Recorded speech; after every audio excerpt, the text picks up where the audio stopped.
وبركاته.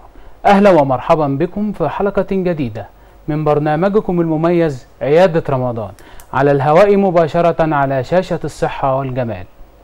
بالحب تلقى كالبدور ضيف الأمان والسرور، فيك العطايا والأجور، يا مرحبا شهر النور. رمضان أحلى القوافي والنشيد، في مقدم الشهر السعيد، النور في الدنيا يزيد، والرب تواب شكور. بهذه الأبيات أبدأ لقائي هذا، وقبل أن أبدأ اللقاء أود أن أقول لكم كل سنة وحضراتكم طيبين، والشعب العربي والوطن العربي بخير وسعادة بمناسبة رمضان. النهاردة هنتكلم عن موضوع مهم جدا، ألا وهو موضوع السمنة وجراحات السمنة. عشان هو موضوع مهم لازم كان يكون معانا ضيف هام. معي ومعكم الأستاذ الدكتور عامر نصر عمر، استشاري الجراحة العامة والأوعية الدموية وجراحة السمنة. بنرحب بحضرتك يا فندم. وسهلا، كل سنة وانت طيب. وحضرتك طيب طبعا يا دكتور.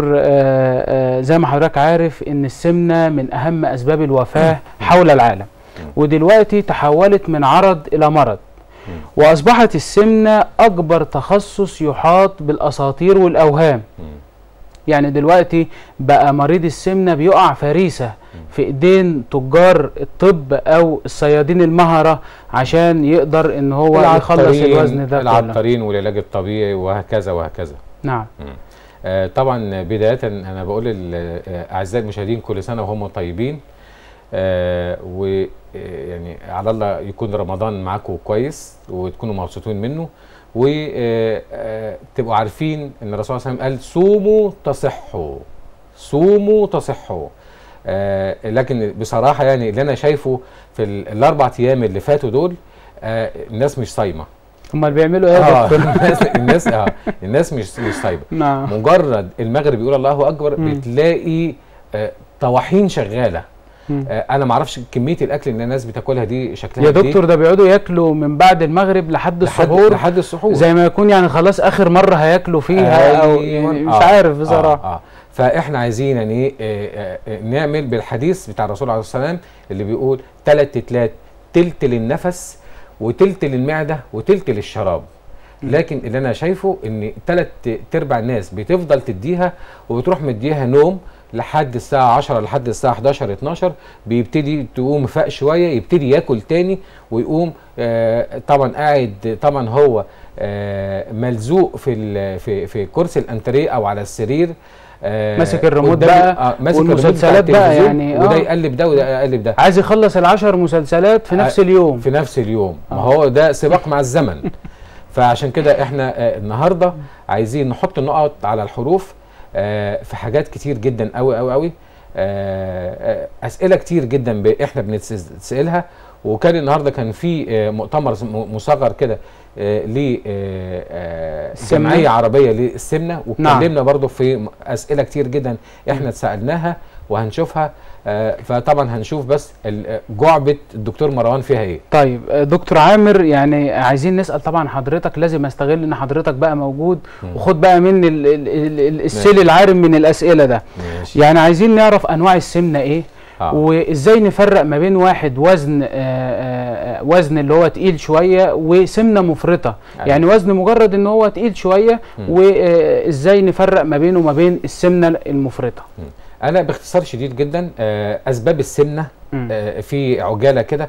السمنه يا اما نتيجه خلل في الهرمونات، دي بيبقى الغده الدرقيه، ودي بتبقى ايه حلها سهل، ان هي بمجرد تاخد العلاج خلاص انتهى الامر. في سمنه اللي احنا شايفينها حاليا، الغالبيه العظمى بتاعتها نتيجه الاكل، وطبعا في حاجات وراثيه. للاسف الشديد 3/4 الناس يقول لك ايه، اصل انا تخين عشان خاطر جدتي، عشان خاطر جدي، عشان خاطر امي، عشان خاطر خالتي، وبيعلقوا الشماعه دي على الهرمونات. انا عايز اقول للناس النهارده ان القاتل الصامت كنا زمان بنقول اللي هو الضغط، لا، النهارده القاتل الصامت هو السمنه. نعم. السمنه دي هي القاسم المشترك الاعظم ل 90% من المشاكل. وثق تماما، انا نفسي الناس اللي سمعاني دلوقتي تركز كويس جدا في كل كلمه هتتقال. نعم. الناس اللي ظهرها بيوجعها، الناس اللي ركبها بتوجعها، خشونه الركبه طبعا لانهم بيحملوا الكف بتاع الرجل، وناخد مسكنات، تنتهي المسكنات يبتدي تاني الوجع يشتغل وهو التقل شغال. انا بقول مثل بسيط جدا قوي، المكتب اللي احنا عاملينه دون احنا مصمم علشان خاطر احنا نسند عليه، عشان نحط كتابين، نحط فيه فازه، نحط كده. لو جبنا 2 يقعدوا عليه ايه اللي هيحصل؟ الرجلين دي هتروح مفسخه من بعضيها. انا بتكلم كلام لغه عربيه عشان الناس تفهم، ولغه عامه علشان خاطر الناس اللي في البيت تفهم وتعرف. الناس اللي بطنها كبيره قدامها يعني حوالي 20-30 كيلو، ده بالظبط طب ده يجرني يعني لسؤال. طبعا زي ما حضرتك عارف ان الدهون 50% حوالين الاعضاء من جوه، أيوة. و50% تحت الجلد. جميل. اللي تحت الجلد دي مقدور عليها. أيوة. لكن اللي حوالين الاعضاء، اللي حوالين القلب، اللي حوالين الكبد، دي نقدر نتخلص منها ازاي؟ وهي دي الاخطر. هو دي اخطر، اخطر لو عشان خاطر دي اسمها سمنه اللي هي سمنه خفيه. نعم. يعني بنلاقي واحد رفيع ونيجي نعمل له مثلا تحاليل، بنلاقي مثلا ترايجليسيرايد والكوليسترول وكل الدهون كلها في السماء. يقول لك الله، معقوله انا الرفع بتاعي دون وانا عندي سمنه؟ ليه؟ لان دون دي حاجات متراكمه من زمان. واللي يخش فيكم على اليوتيوب هتلاقيني انا يكتب بس الدكتور عامر نصر، هيلاقي فيه انا ملخص عامله للدهون جميل جدا قوي قوي قوي. هيعرف يعني ايه LDL، يعني ايه HDL، يعني ايه ترايجليسيرايد، يعني ايه كوليسترول، يعني ايه الشرايين بتتسد، والمرحله بتاعت انسداد الشرايين بتتم ازاي. احنا عندنا طبعا مثلث الخطر اللي هو الدهون والتدخين والسكر. هقول تاني، الدهون والتدخين والسكر، الثلاثه دول كافيين ان هم يعملوا طبقات داخل الاوعيه الدمويه اللي هي تدريجيا بتقفلها لنا. انا طبعا كنت محضر لكم بس في عجاله كده، كنت محضر لكم حاجه رسم توضيحي هو في الشرايين. هو في يا دكتور احنا معانا رسم توضيحي هيوضح الكلام اللي حضرتك بتقوله، الشكل الكمثري لا انا كنت عايز اجيب لهم ازاي مرحله الجلطه بتحصل. ازاي الراجل النهارده بيفطر ويقعد يتكلم كلمتين مع اولاده ومره واحده تبص تلاقي النور قطع، يقول لك ده كان سليم، ده كان قاعد كويس، ده كان بياكل معانا، ده كان بيفطر وفجاه فصل. ايوه، واحد مثلا السحر كويس جدا قوي قوي وقال بس انا هريح شويه قبل صلاه الفجر، تصحوني اصلي الفجر. هوب يجوا يصحوه، يا حاج يا حاج، لا الحاج خلاص بالسلامه. ده ايه السبب؟ السبب طبعا ده يقول لك ايه، ده مات ميتة انبياء، ده مات في رمضان مش هيتحاسب، ده مش عارف هو ميت مقتول. بسبب ايه؟ ميت مقتول بسبب الاكل. طيب يا دكتور، الشكل معانا على طول على الهوا اهو مباشره. أيوة. زي ما حضرتك شايف الشكل الكمثري وشكل هو طبعا الشكل ده بيوضح لنا ازاي الدهون بتتراكم في الراجل وازاي بتتراكم. هما الاثنين ستات تقريبا. الاثنين ستات. لكن لا، هي الشكل اللي هو بتاع الكمثري دون، شوف الدهون هنا متراكمه فين؟ في منطقه طبعا. طب انهو اخطر يا دكتور؟ انهو اخطر؟ الاخطر طبعا اللي هو فوق دون، اللي هو بيعمل لنا ديسنيا، اللي هو نهجان مستمر، بيعمل لنا فتق في الحجاب الحاجز، بيخلي مساحه الرئتين، يعني الرئتين الكاميرا طبعا جايباني، انا مثلا عندي الرئتين المفروض الرئتين انا بتنفس بتقوم تنزل تحت كده. لما تكون البطن كبيره هتبص تلاقي الرئتين ما بتاخدش الوضع السليم بتاعها، بتبص تلاقي شغاله بنسبه 70% 60%، فبتبص تلاقي صاحب الكرش الكبير ده عمال ينهج عمال على بطال، عمال يلهس. طب يا دكتور، في رجيم معين للشكلين اللي احنا شفناهم ولا الاثنين بيمشوا على نفس الرجيم؟ هنتكلم في الموضوع دي لان ده موضوع طبعا انت بتثيره، قصه الرجيم وقصه التخن دون. لابد الناس تعي جيدا ماذا يحدث داخل الاعضاء الداخليه في الجسم. ايه اللي بيحصل في الكبد؟ ايه اللي بيحصل؟ انا متوقع تماما ان لو حد من اعزائي المشاهدين شاف البطن من جوه وشاف اتفرج على الكبد واتفرج على البنكرياس واتفرج على المصارين، هيصعب عليه قبل ما ياكل قبل ما يحسبها. هيحسبها هيقول ايه ده الكبد الكبير، الكبد الصغير الغلبان دون انا اديله حته اللحمه الكبيره دي، هديله الدهون دي كلها، هديله السمنه البلدي دي كلها، هيتوقف تماما. طيب دكتور سريعا، الكرش في الرجاله اشمعنى في الرجاله وما بيجيش في السيدات؟ هل مثلا من الاسترس او الاسترس بيطلع الكورتيزون، والكورتيزون زي ما حضرتك عارف اللي بيشيل الدهون؟ لا هو في نقطه مهمه جدا قوي. هو الكرش احنا لو جينا حسبناه هنلاقيه متوازن، او ممكن يكون اكتر شويه في الستات. بيجي في الستات ليه؟ طبعا الرجاله يقول لك ايه، يخبط على بطنه كده يقول لك الكرش ده عز. لا انا النهارده انا بقول لك الكرش ده مرض، ودي قنبله موجوده جواك. انت طبعا عم الحاج طبعا قاعد في البيت زعلان مننا. ليه؟ لان طبعا يقول لك ايه ده، ويخبط على بطنه، قاعد بيبص دلوقتي على بطنه وبيشوفها، ويبص على بطنه. انا طبعا نفسي يبقى في وقت ونقعد اوريكم الحالات اللي هي قبل الكرش وبعد الكرش. وايه انت سالتني يا دكتور مروان ازاي نحسب ان الراجل ان دي عنده سمنه. باختصار شديد، كل واحد قاعد قدامنا دلوقتي انا عايزه بس يوطي في الارض، يعمل نفسه ان هو بيربط رباط الحذاء لمده نص دقيقه، يربط رباط الحذاء ويقوم تاني. لو ما نهجش يبقى خلاص ده ما عندوش سمنه، لو نهج خلاص ده وطبعا بالطرق العلميه طبعا ان احنا بنجيب ده احنا بنقول حاجه بسيطه لان طبعا في بعض الناس ما بتحبش ان احنا نتكلم في حاجات علميه لا هي سهله يا دكتور، احنا بنجيب الطول وننقص منه 100 يحسب يشوف الوزن. في معادله طبيه احنا بنعملها غير اللي هي البادي ماس اندكس، بس طبعا هتبقى صعبه على الساده المشاهدين. طب دكتور هل الكرش في السيدات ممكن يعمل تاخر في الانجاب، ممكن يعمل تكيس في المبايض؟ في الرجاله بيأثر، بيعمل عقم، بيعمل مشاكل اللي احنا بنشوفها دي؟ السمنه عامه من ضمن الاضرار الجنسيه بتاعتها، من ضمن الاضرار الجنسيه بتاعتها. انا بتكلم طبعا كلام يعني بكل صراحه وبكل مصداقيه علشان خاطر الناس اللي قدامي يعرفوا كويس جدا. طبعا من ضمن اخطر طريقه، اخطر حاجه للسمنه في المشاكل الجنسيه، البرود الجنسي عند الاثنين.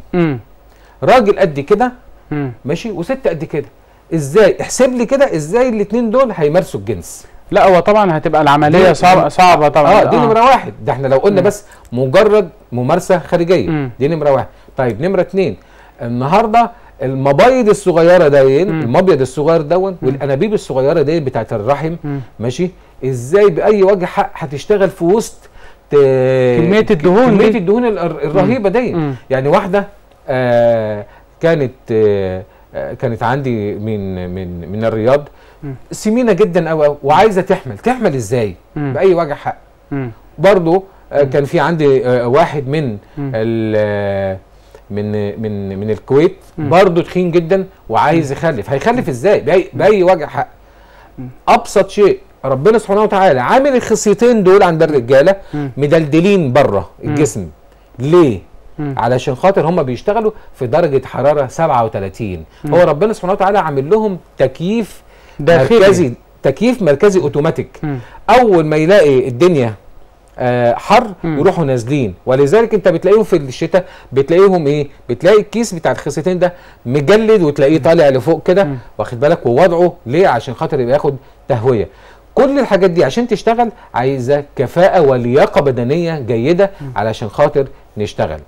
طيب دكتور، الرجيم معناه ان احرم نفسي وما اكلش نشويات وما اكلش سكريات، وطبعا المريض بيجي في الاخر بيزهق وبيحس ان هو محبوس ومش قادر يكمل، وغالبا ما بيكملش، ويبتدي بقى يلجأ ان هو يخش للطرق اللي حضرتك عارفها، زي يعني هنتكلم دلوقتي عن الميزوثيرابي. هل هو فعال؟ ايه السايد افكت بتاعه او التأثير بتاعه الجانبي؟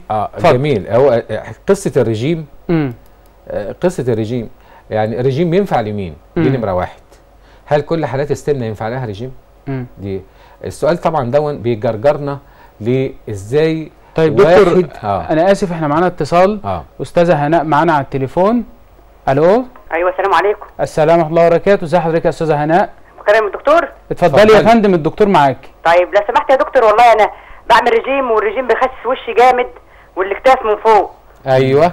والمنطقه اللي تحت ما بتخسش بسهوله. احنا لسه هنتكلم في الموضوع ده. انت سبقتينا يا استاذه هناء، يعني انت سبقتينا لسه. من ضمن الاسئله طبعا بنشكر اتصال حضرتك، والدكتور عامر هيرد. طب انا عايز اعرف بس كده حاجه واحده بس، هل لو سمحت سؤال واحد. اتفضلي يا فندم.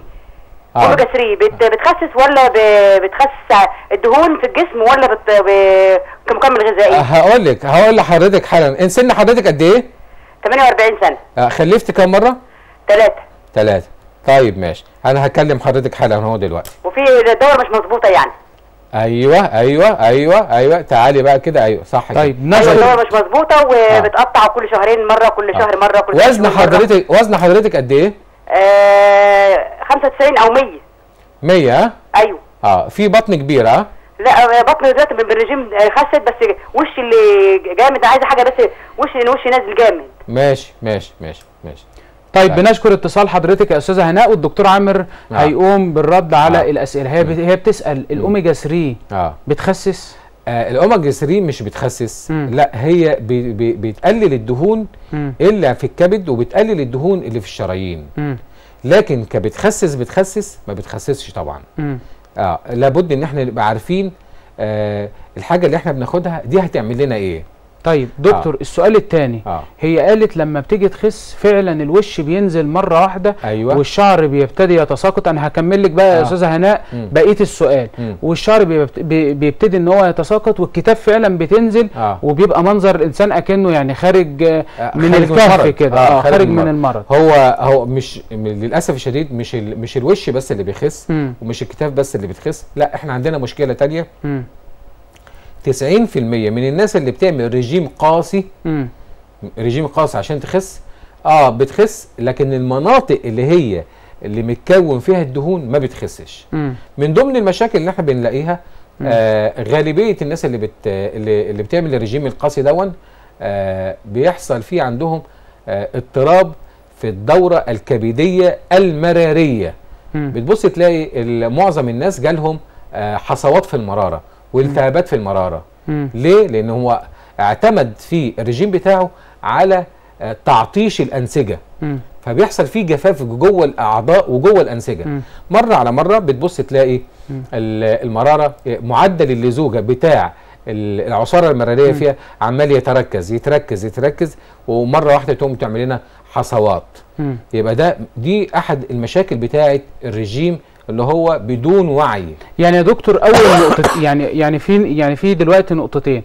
النقطه الاولى ان الست بتبقى قاعده مع صاحبتها، خدي الورقه دي، خدي الرجيم ده، وطبعا زي ما حضرتك